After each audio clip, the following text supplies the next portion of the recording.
Welcome back to our channel. Today we will explore Spinach Mango Smoothie for diabetics. It will nourish and energize your body, satisfy that sweet tooth, and respect your blood sugar levels.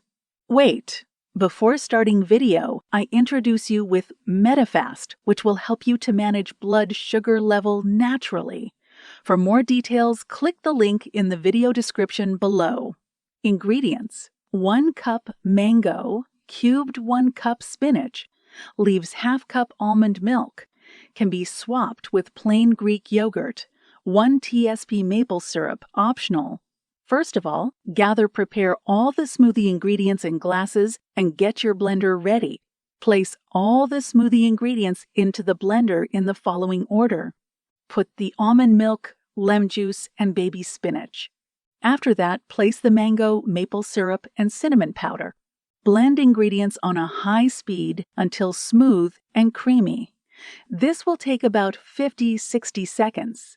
Taste and adjust the consistency or flavoring if needed. Once the smoothie reaches your desired consistency and sweetness, pour it into a glass and serve immediately.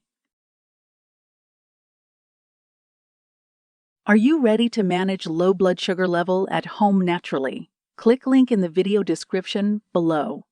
If you found this review helpful, please keep this video in thumbs up, share, comment, and subscribe my channel.